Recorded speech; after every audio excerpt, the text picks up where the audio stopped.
Olá, boa noite. Deixa eu ver aqui, o meu volume tá ok. Sejam bem-vindos. Quem for depois assistir essa gravação, sinta-se também acolhido. Espero que a live de hoje tire várias dúvidas suas e te ajude a compreender melhor o que é a psicanálise e por que as terapias em geral, né, não só a psicanálise, mas as psicoterapias em geral, são tão importantes na nossa busca por saúde, né, por saúde corpo-mente, por saúde integral. Então esse vai ser o tema da nossa conversa aqui hoje. Vou falar de terapia e começando especificamente a falar de psicanálise. Mais uma vez, boas-vindas nesta terça-feira chuvosa em Curitiba, um pouco abafada, mas bastante chuvosa, tá? Eu vou começar a desenvolver o meu raciocínio aqui e conforme vocês forem chegando, fiquem à vontade para fazer pergunta. Estava quase esquecendo, vou anotar aqui o tema, tá? Psicanálise.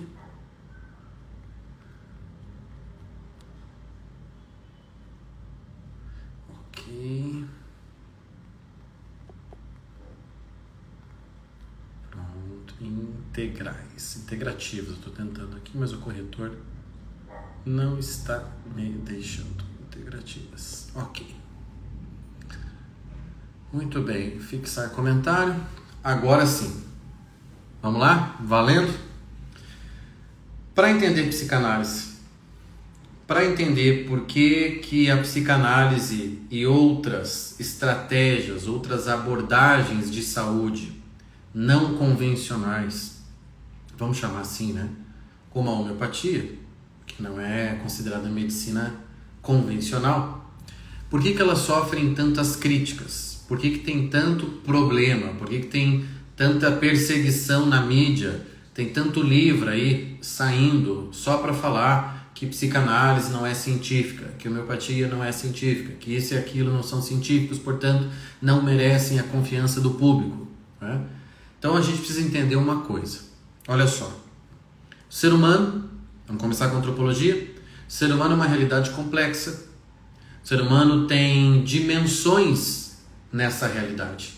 Então são dimensões que se expressam, cada uma à sua maneira, mas todas dizendo respeito à mesma realidade, a realidade pessoal.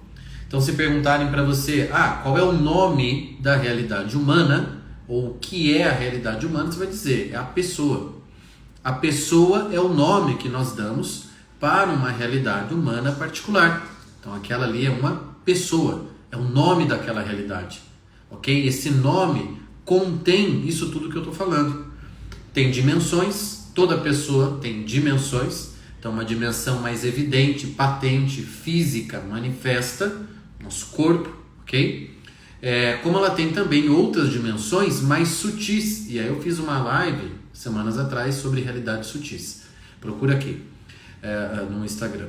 Então realidades sutis, como a emocional e a psíquica, que não são realidades que podem ser estudadas, que podem ser aferidas da mesma maneira, vocês vão concordar comigo, que a realidade física, que por definição é a realidade mais sensível. O que eu quero dizer com mais sensível?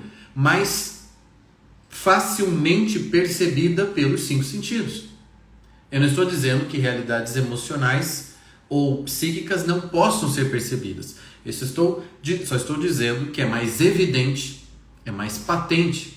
Nós percebemos um rosto, um corpo, cabelo, odor, do que percebemos tristeza, alegria, remorso. Concordam comigo? Ou, indo para um plano psíquico, percebemos volição, vontade, desejo. É mais difícil perceber isso, é mais sutil, percebem? São realidades feitas também de irrealidades, que requerem também imaginação, inteligência, memória, etc. Então, evidentemente, quando a gente fala de ciência moderna, a ciência moderna tende a prestar atenção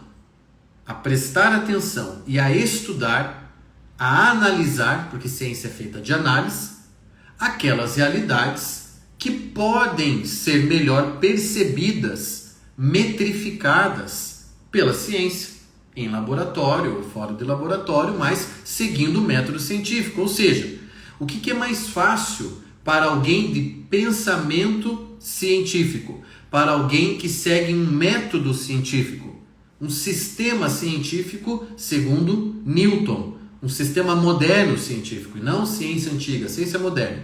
É estudar sentimentos, volições, ou é estudar hormônios, sistemas do nosso corpo, estudar tonalidade de pele, estudar questões raciais, genética, DNA. Percebe o que eu estou querendo dizer? Então, para mim, uma coisa bem fora de polêmica, ok? É bem fora de polêmica. Então, a ciência, ela vai se ocupar pelos métodos que ela tem e pelos limites que ela tem, e nenhum cientista gosta de falar que ciência tem limite. Nenhum deles. Mas a verdade é que ciência é limitada por natureza e precisa ser assim. Por quê? Porque existem os limites do objeto e os limites do método. Se eu quero estudar o comportamento dos meus pacientes, quero fazer uma pesquisa empírica, um estudo empírico com os meus pacientes, e eu quero entender a resposta deles em relação à obrigatoriedade das vacinas.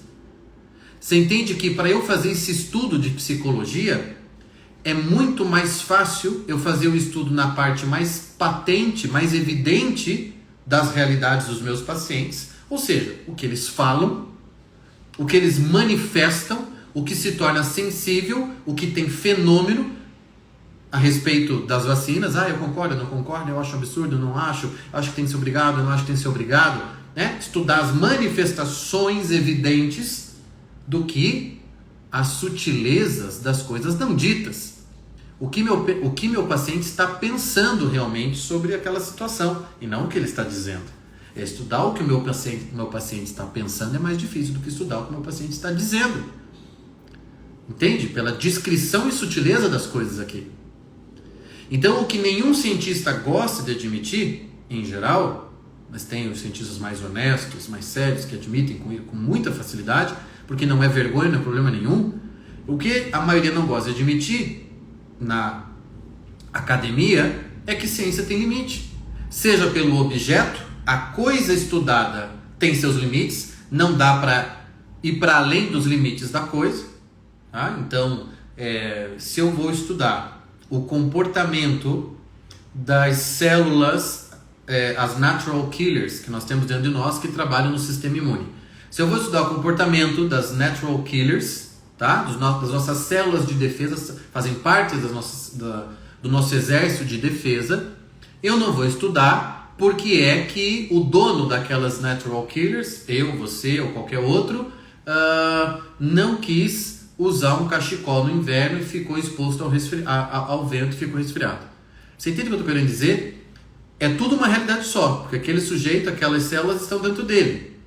Porém, eu não tenho como na mesma ciência colocar as razões do meu paciente não ter se agasalhado bem junto com o comportamento das células de defesa dele. Uma coisa é evidentemente biológica, fisiológica, né? Bem fisiológica, e a outra é mais comportamental, psicológico-comportamental. Também entra ali em questão o livre-arbítrio do sujeito. Quero passar frio e pronto. Não gosto de me agasalhar e pronto. Entende? Então a ciência tem limite, seja em razão do objeto, que ela tem que cortar o objeto para poder estudar, para poder analisar melhor a parte, seja porque os meios da ciência, a ciência tem limites em relação aos meios dela. Agora vejam só, os defensores da física quântica, que é um campo que eu gosto bastante, que eu gosto de ler, gosto de assistir coisas a respeito. Aliás, uma boa parte dos conhecimentos da física quântica podem ser usados para a compreensão da homeopatia. Mas agora a física quântica começa a ter meios de testar e provar certas coisas que ela afirmava 15, 20, 30 anos atrás. Porque agora estão sendo inventados equipamentos que permitem medição de energia equipamentos que não tínhamos antes, e que não tínhamos como medir trocas de energia, como nós podemos medir hoje. Nós temos exames hoje de calorimetria, que foi um dos testes, não é? No exame, um dos testes que foram usados para provar a eficácia da homeopatia, por exemplo, ou a realidade homeopática, né? Foram testes de calorimetria. Claro que os detratores da homeopatia não sabem disso, principalmente se ele for brasileiro. Então, vocês entendem, a ciência tem esses limites. E aí, olha só, eu apresento para a ciência uma coisa chamada psicanálise. E fala, aí ó, é científico ou não é? É óbvio que o primeiro impulso e a postura mais fácil, mais preguiçosa do cientista da mente, o estudioso da psicologia, o neurocientista, é óbvio que é mais fácil, mais cômodo para ele dizer: isso não tem nada de científico. Não é verdade? Não tem nada de científico. Como é que eu vou estudar? Como é que eu vou verificar? Como é que eu vou medir? Como é que eu vou atestar as razões neuróticas de um paciente para ele evitar contato íntimo? Quais são as razões neuróticas que o levam a evitar contato íntimo? As razões terapêuticas eu consigo até perceber, porque é para isso que se faz terapia. Mas como é que eu vou verificar? Como é que eu vou mensurar? E como é que eu vou extrair disso e de vários pacientes neuróticos que eu vou ter que nivelar e homogeneizar para fazer minha pesquisa? Como é que eu vou extrair leis daí? Porque ciência está sempre buscando extrair alguma lei. Ou seja, alguma definição, alguma afirmação que seja válida naquele campo para a maioria ou, se possível, totalidade dos casos. A formação da água, a evaporação da água acontece sempre que a água em estado líquido, por exemplo, tem contato com o calor e chega a 100 graus e darará. Isso sempre tem que ser assim, salvo a exceção XYZ, ok? Tem que estabelecer leis, tem que estabelecer aspas normativas que ajudam a validar aquele campo científico. Então, voltando lá, o problema com a psicanálise que essa galera tem, eu não tenho nenhum problema, e eu não tenho pensamento anticientífico, eu só não sou besta. Ou seja, eu já vou entrar num outro problema. Eu não sou besta por quê? Porque eu sei dos limites da ciência.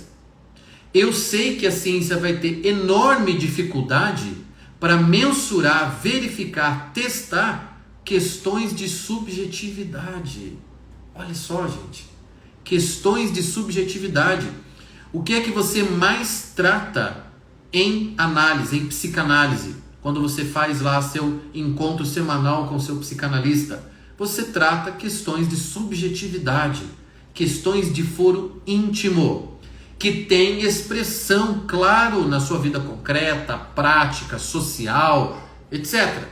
Mas o olhar do psicanalista vai ser sempre aquele olhar mais interessado, mais investigativo sobre aquele fundo de subconsciente, onde está lá um mar de afetividade, pensamentos, sentimentos, memórias, traumas, recalques, etc. Aquele mar de realidades interiores que fazem parte da pessoa que está na minha frente. Diz para mim, como é que eu mensuro isso? Como é que eu coloco isso no quadro? Como é que eu traduzo em números? Como é que eu elaboro testes para verificar, mensurar e traduzir em fórmulas a subjetividade das pessoas? A subjetividade pode ter um conceito, inclusive filosófico, mas como que eu faço para, a partir do conceito genérico filosófico, ter uma lei, uma definição que sirva para a subjetividade do Bruno, da Laura, da Débora, do Ricardo? Entende que a própria noção de subjetividade me faz respeitar e ter um olhar interessado na realidade do outro, sendo o outro único. Eu sei o que é subjetividade, genericamente falando. Eu falo subjetividade e você entende algo por isso. Você entende como campo interno da realidade pessoal, como centro onde o ego mora, onde o eu mora, a partir de onde a vida é experimentada, escolhida, etc. O campo da subjetividade, que é influenciado pelas experiências externas, pelas realidades exteriores, pelas outras pessoas. Mas o campo da subjetividade é essa interioridade. Como que você metrifica isso? Como é que você traduz isso com os instrumentos científicos de hoje e o horizonte de consciência científico de hoje, que é reduzido? Então esse era o primeiro ponto. Psicanálise é o estudo, é a investigação, é a terapia, é a narrativa. Tem que ter muita narrativa na psicanálise. Tem que ter contação da própria história. É o mergulho na realidade subjetiva do paciente, entendendo por que aquilo faz sentido para ele, por que aquilo foi traumático para ele. Mas ninguém deveria se traumatizar com uma besteira dessa, mas aquele paciente se traumatizou. Ele ficou traumatizado com aquela realidade, que seria boba, superficial para tantos outros, mas para ele aquilo foi definidor da trajetória dele. Entende? Então, por que na trajetória dele aquilo foi definidor? Por que aquilo foi decisivo? Por que aquilo foi tão importante na trajetória dele? E o meu olhar é para ele. E a nossa investigação é para compreender a realidade pessoal dele, na subjetividade dele. É óbvio que eu tenho elementos na minha cabeça como psicanalista orientadores, porque eu estudei psicanálise, porque eu me formei em psicanálise, porque eu estudo psicologia há 14 anos, então eu tenho, para além da psicanálise, uma série de conhecimentos sobre a alma humana, sobre a vida humana, que são instrumentos, são armas que eu tenho para promover essa investigação. Mas a investigação, o mergulho, a narrativa é única e pessoal daquele paciente.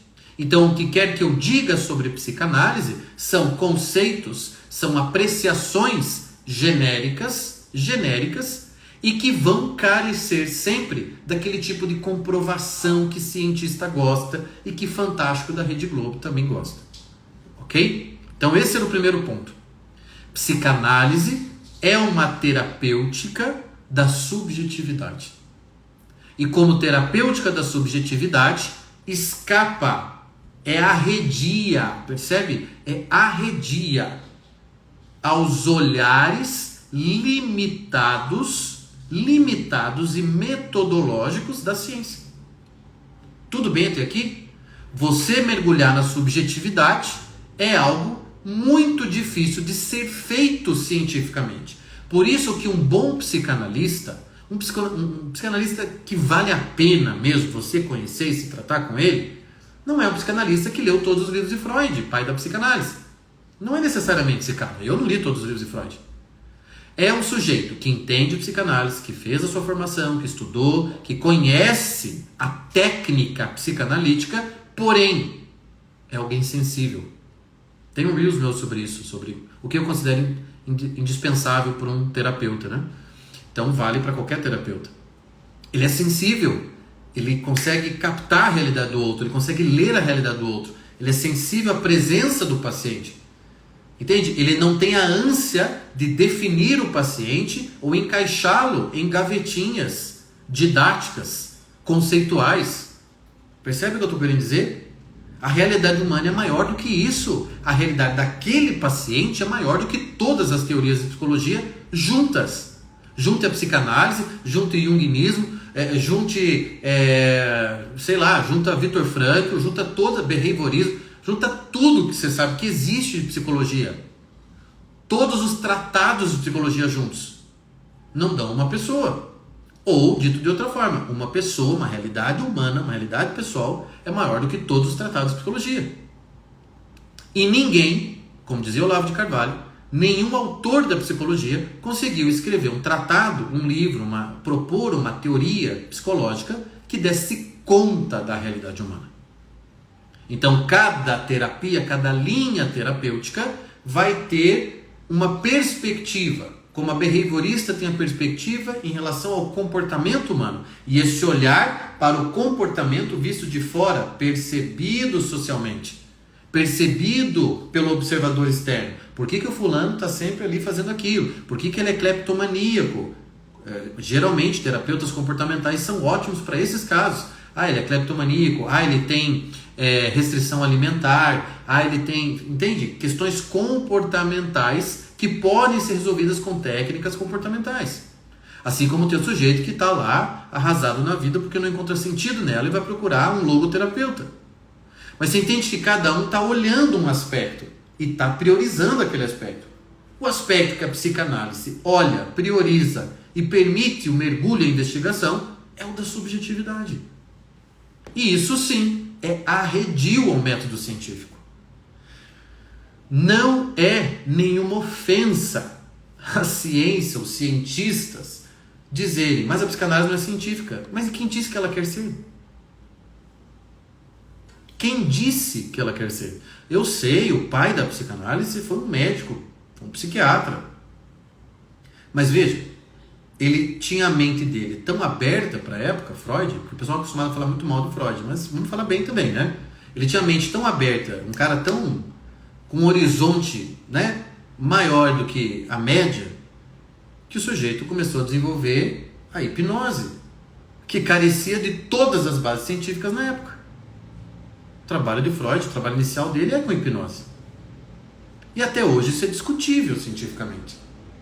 Mas não existe. E aí chegamos no segundo ponto da live. Uma coisa, e essa é a minha bronca, e é por isso que eu não me ofendo se alguém disser para mim, a homeopatia, a psicanálise não são científicas. Na homeopatia, essa afirmação é mais estúpida do que na psicanálise.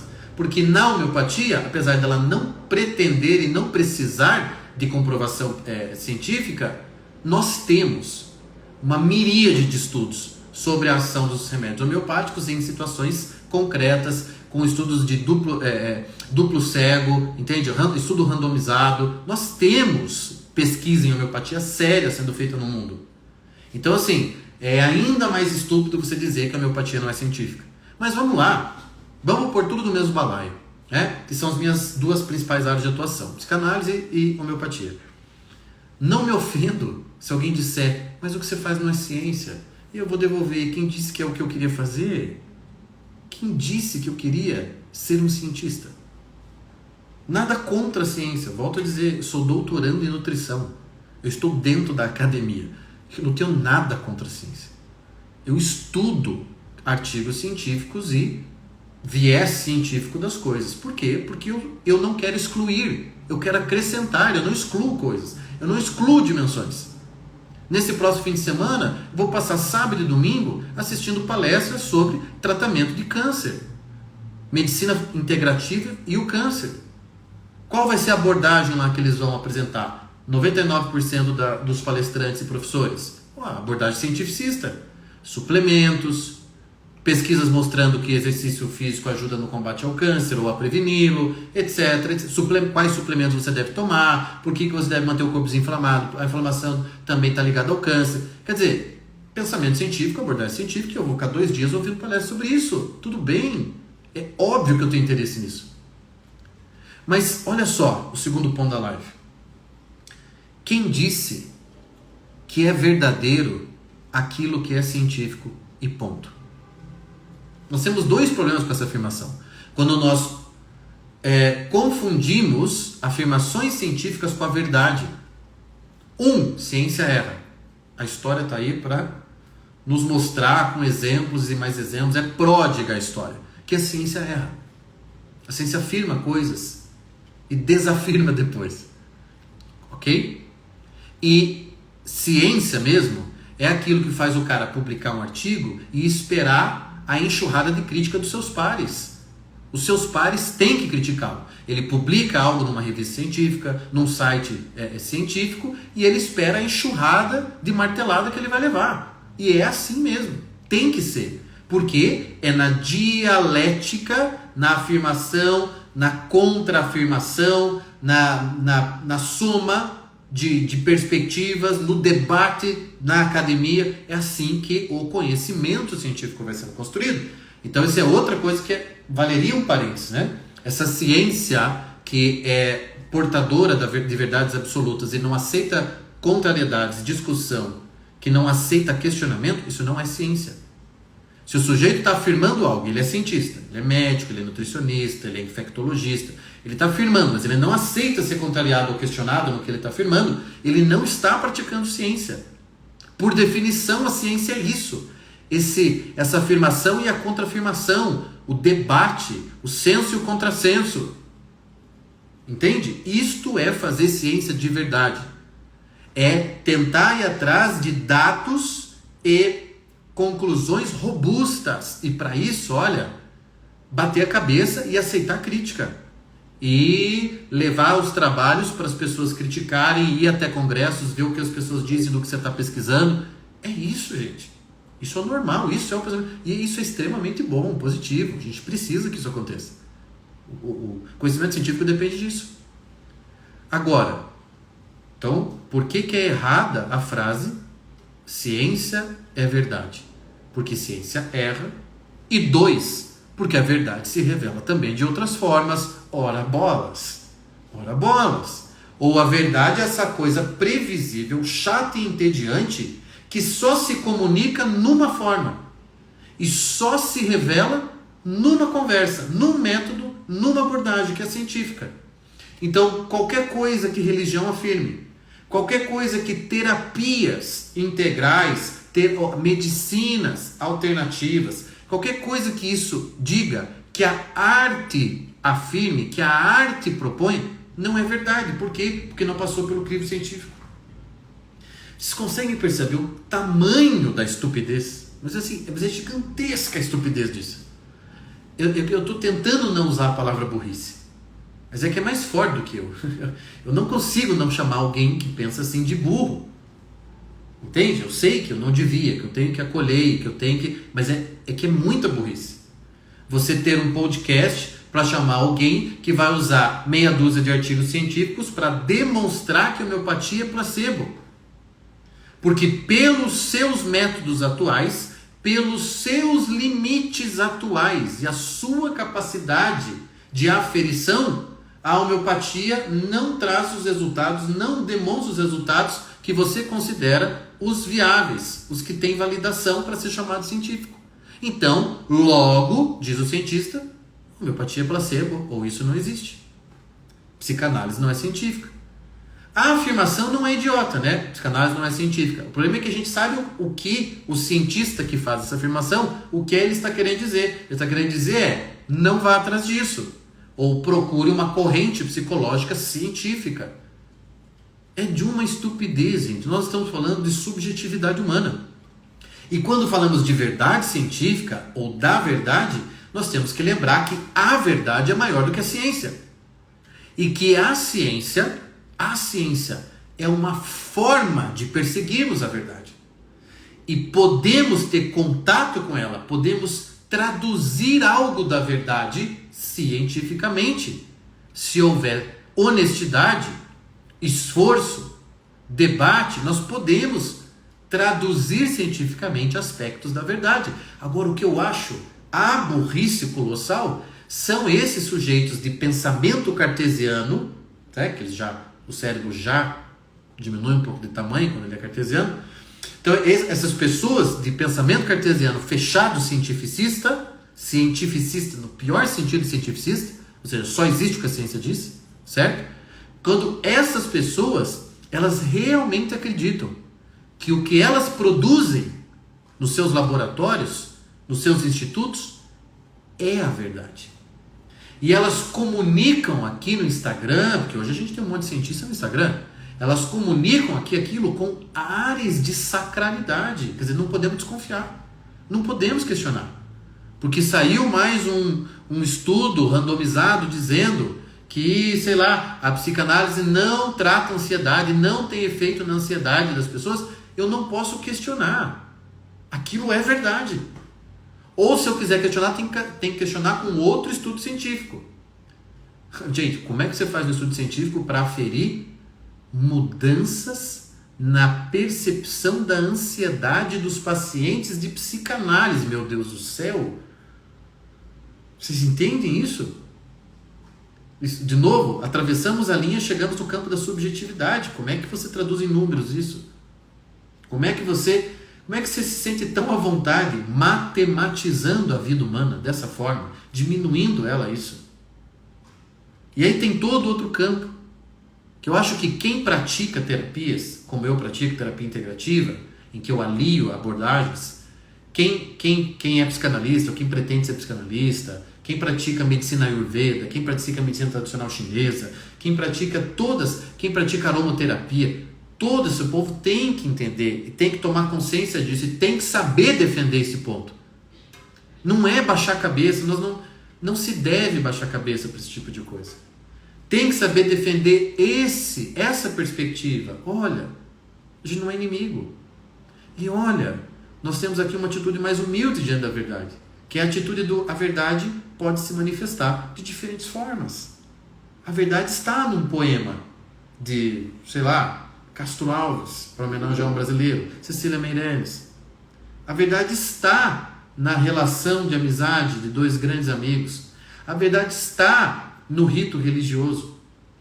A verdade está nessa terapia dita holística, nessa forma acolhedora daquele terapeuta receber o seu paciente. A verdade ali também a verdade ali. Ainda que, vale de novo dizer aqui, outro parênteses, homeopatia e psicanálise não estão no mesmo nível em relação a essa conversa de ser científico ou não, porque a homeopatia tem mais estudos científicos a respeito e muito positivos. Mas eu estou colocando tudo, volto a dizer, no mesmo balaio, porque são as áreas de atuação, e as duas sofrem críticas, detrações, e as duas sofrem, entende? Na conjuntura atual da classe falante dominante, que é essa classe de entrevista para o Fantástico. E que a gente, entendeu? A gente engole certas coisas, né? A gente aceita isso, como se fossem verdades. Alguém diz para você, não faça isso que você aumentará em 47% a chance de acontecer tal coisa. E você acha aquilo assim perfeitamente normal e não está tudo bem. Traduzirem a minha vida numa fórmula matemática está tudo certo. Porque perceberam isso acontecer com 500 pessoas, então tem essa chance tal de acontecer comigo. Você não percebe os problemas nisso? E um dos grandes problemas é essa matematização da vida humana. Essa tentativa forçada e desesperada de tudo ser, no fundo, terminar em número. Sim, para você ser um bom psicanalista, tem que ter uma abertura de alma, tem que ter sensibilidade, tem que se interessar pelas pessoas, tem que gostar de conversar, mas tem que estar interessado na verdade, que estará lá também na história pessoal do paciente, na história pessoal dele. Por isso a gente desenvolveu, eu digo a gente porque eu não criei o método, mas eu estou desenvolvendo esse método há 14 anos, da bioiatria, medicina da biografia, porque é mais uma ferramenta, uma forma de, através da narrativa do paciente, da maneira como ele conta a história dele, eu captar ali, o que está faltando, quais são os nós biográficos, quais são os dramas, quais são ali as insuficiências, quais são as mentiras, as ilusões dessa pessoa em relação a si mesma, a própria vida, o próprio destino. Por que ela não está vivendo a melhor forma dela ainda? O que está impedindo ela de realizar o destino dela? Que elementos do passado estão aqui servindo de obstáculo hoje? Isso é a bioiatria, a medicina da biografia, que é outra abordagem, olha só, que vai passar por anticientífica ainda por muito tempo. Mas um mês atrás, eu estudei vários artigos científicos, muitos deles indicados pelo Andrew Huberman, que tem o podcast de ciência talvez mais ouvido no mundo. Ele é um neurocientista. E ele chamou lá um convidado, na verdade esse ele fez sozinho. Ele só comentou artigos falando dos ganhos que os cientistas perceberam que a escrita do diário, a autobiografia, tem sobre a saúde mental das pessoas. Então, várias pesquisas científicas sobre o impacto do diário na saúde mental. Inclusive, usei alguns desses artigos na pós de saúde mental do Dr. Pedro, em que eu fui lá gravar módulos de psicologia para a pós dele. Então, vejam. Entende?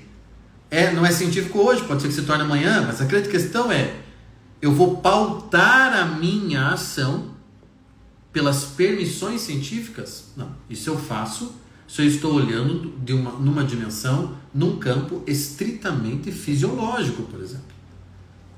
Eu quero saber se curcumina diminui a inflamação do meu paciente.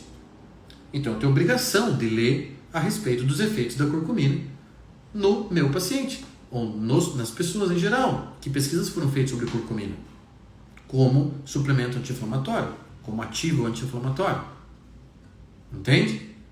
Mas eu posso tomar decisões em relação ao meu paciente, é isso que assusta qualquer cientificista que esteja me ouvindo agora. Eu posso, mas a gente está aqui para escandalizar também, eu posso tomar decisões de indicar para o meu paciente coisas que não tem uma pesquisa científica dizendo que funciona para aquilo, mas que simbolicamente tem aquele componente. Simbolicamente pode causar um efeito no meu paciente, energeticamente pode causar efeito no meu paciente, como faz a dietoterapia chinesa. Eu tomo, às vezes, decisões em relação aos meus pacientes no puro jogo simbólico. Ofereço um conto para ele ler, um filme para ele assistir, uma série para ele acompanhar, porque eu quero que o símbolo daquela história, ou o símbolo daquele personagem, abra algo aqui dentro dele, ajude ele a tomar consciência de si, ou a enxergar algo da vida que ele não está enxergando. Eu preciso de algum artigo científico, ou laboratório, ou instituto me dizendo que isso funciona? Não, eu tenho 14 anos nas costas de prática profissional, eu digo para vocês, funciona. Olavo de Carvalho dizia, a base do conhecimento humano se chama testemunho. Se nós ignorarmos, negligenciarmos ou fizermos carinha azeda para testemunho humano, não tem mais conhecimento. Não tem. A base do conhecimento humano é o testemunho. Então eu estou aqui, eu não tenho por que inventar isso, entende? Porque eu dependo disso. Eu dependo que o meu trabalho dê resultado. E há 14 anos eu vejo os resultados. Há 14. Mesmo quando eu era mais inexperiente, eu seguia ali os princípios da arte biográfica, da técnica biográfica, arte do grego é técnica, da técnica psicanalítica, que eu já seguia muito antes de me formar em psicanálise, eu já usava instrumentos psicanalíticos nos meus atendimentos, e davam certo. E o paciente melhora, e o paciente desfaz um nó dentro dele, o paciente se sente bem, o paciente rompe um nó biográfico, o paciente fica ali 6 meses comigo e fala, nossa, resolvi aquilo que eu tinha para resolver no meu casamento, na minha vida profissional, etc. E agora, com toda a questão de saúde que eu trabalho junto, você acha que eu vou realmente tomar todas as decisões no meu tratamento, eu olhando para o paciente aqui na minha frente, eu vou ficar olhando para ele pensando, será que eu posso fazer tal coisa? Porque eu não me lembro de ter lido artigo científico sobre isso. Ou seja, pelo amor de Deus. Ao mesmo tempo que você tem responsabilidade, e você obviamente não fará nada que vá contra as verdades que você já conheceu, ou as manifestações da verdade que você já acessou, pela arte, pela ciência, pelas técnicas, pela terapia, você já acessou, ok? Pela experiência de vida, você não vai fazer nada que vá contra isso, senão você vai estar mentindo primeiro para si mesmo. Você entende como uma coisa é muito mais interessante do que esse discutinho besta, isso aqui é científico, isso aqui não é. Eu nem aceito esses termos do debate. Eu escrevi um artigo longuíssimo sobre o paradigma científico da homeopatia, foi publicado em 2 revistas internacionais de homeopatia, uma delas a Faculdade de Londres, outra a revista de homeopatia mais lida no mundo, a mais lida no mundo, do editor Alan Schmuckler. Está lá publicado. Por que eu não aceito esses termos da conversa? Entende? Mas a homeopatia não é assim. Eu nem aceito que venha com esse papinho. Gente, não é assim que a gente discute as coisas como adulto. Por quê? Porque eu não nego a ciência, e tanto não nego a ciência, quanto não nego que a verdade é maior do que a ciência. Então, fechando, vamos lembrar, psicanálise e terapias em geral são mergulhos na subjetividade. Se você quer ser um bom psicanalista, se você quer ser um bom terapeuta, e eu vou formar novos terapeutas a partir da semana que vem, ok? Fique esperto, amanhã eu vou divulgar isso aqui nos stories. Dia 6 de março, eu vou fazer uma aula de lançamento do meu curso de terapeuta integrativo, com ênfase em homeopatia. Eu vou ensinar as pessoas a fazerem o que eu faço. Eu nunca ensinei. Dessa maneira, eu nunca ensinei. Eu dei cursos pontuais de homeopatia, curso pontual de bioiatria, mas eu nunca juntei tudo. Eu nunca entreguei o ouro dessa forma, né? Para você ser o que eu sou profissionalmente, você tem que fazer isso aqui. Então, dia 6 de março vai ter uma aula de lançamento desse curso. Mas amanhã eu vou divulgar o link para que você garanta a vaga, porque são apenas 100 vagas para assistir a aula. São 100 vagas para assistir a aula. E dentre esses 100, vão poder sair ali 50 alunos. Ok? Então, para encerrar, para você ser um bom terapeuta, para você ser um bom psicanalista, você tem que ter interesse no ser humano. Interesse na vida. Interesse. Abertura. Acolhimento. Vontade de ver. Não é vontade de ler artigo, é vontade de ver a realidade humana. De vê-la. De acolhê-la. De lembrar o tempo todo como terapeuta que aquela pessoa de carne e osso sentada na sua frente é maior do que todas as teorias que você conhece. Todas. Todas as ideias que você tem. Eu não me canso de me surpreender com os meus pacientes. Volto a dar esse número porque eu achei importante para dimensionar a minha frase. Há 14 anos eu escuto histórias de vida. Há 14 anos eu já conheci... eu ia dizer todo tipo de gente, mas é óbvio que eu não conheci todo tipo de gente. Eu continuo me surpreendendo, eu continuo ouvindo histórias assim mirabolantes, ou coisas que eu nem imaginava, ou que eu nem sabia que existiam. Dentro do Brasil, fora do Brasil, eu tive pacientes, entende? De nacionalidade diferente. Então, que fique claro, a verdade é o que importa. E se você é inteligente, e aí é que entra o meu curso para formar novos terapeutas integrativos mesmo. Se você é inteligente, você não quer ter um raciocínio excludente. Você quer ter um raciocínio integral. Você quer somar. Você quer compreender cientificamente aquilo. Você quer compreender aquilo simbolicamente. Você quer compreender aquilo terapeuticamente. Existencialmente. Biograficamente. Astrologicamente. Você quer compreender, você quer somar, meu Deus do céu. Você quer saber um dos segredos desse, sabe? Puxa, eu vou chamar de sucesso porque eu amo o que eu faço e eu, graças a Deus, sei fazer o que faço e consegui os melhores resultados com os pacientes. E está aqui um dos segredos. Eu nunca excluo possibilidades ou formas de conhecimento ou abordagens. Eu somo, eu acrescento. A minha vida é uma demonstração disso. Faculdade de Direito, pós-graduação em Psicopedagogia, mestrado em Antropologia, formação em Homeopatia, formação em Psicanálise, faculdade de Nutrição, doutorado em Nutrição. Eu sou, com a minha vida, a expressão disso que eu estou aqui ensinando. E se você quiser aprender isso comigo, você fica muito esperto. Que ninguém vai te ensinar desse jeito aqui, ó. Me desculpe, mas ninguém vai ensinar. Ninguém. Essa perspectiva aqui, ó, isso aqui é raro hoje em dia. E a forma de conectar as abordagens, a maioria se perde ao tentar fazer isso. Por isso fica cada um na sua caixa. Por isso nós temos muitos especialistas. Mas nós precisamos recuperar a ideia do generalista. Do generalista, dos melhores generalistas. Esse é um dos meus intuitos, é uma das minhas missões profissionais, por assim dizer. Ok? Muito obrigado. Obrigado, Diana. Espero você também lá no curso, tá? Se você está no meu grupo do WhatsApp, aliás, quem não está no meu grupo do WhatsApp, tudo é informado primeiro para o meu grupo do WhatsApp. Tem link aqui no Instagram, tá? Vai lá, entra no grupo, gratuito. Você não vai ficar recebendo figurinhas, essas coisas não. Você vai ficar recebendo informação, áudios meus, você vai receber notícias, vai receber informações científicas, você vai receber indicações de suplemento, enfim. Então, né, entra aí no meu grupo do WhatsApp, tem bastante informação que eu transmito lá. O pessoal do meu grupo já está sabendo várias coisas desse curso de terapeutas aí e já está podendo, inclusive, se inscrever. Tá bom? Obrigado, obrigado Dani, obrigado mesmo. Espero vocês aí na próxima. Fiquem bem. Nilson, muito obrigado. Até mais. Tchau, tchau.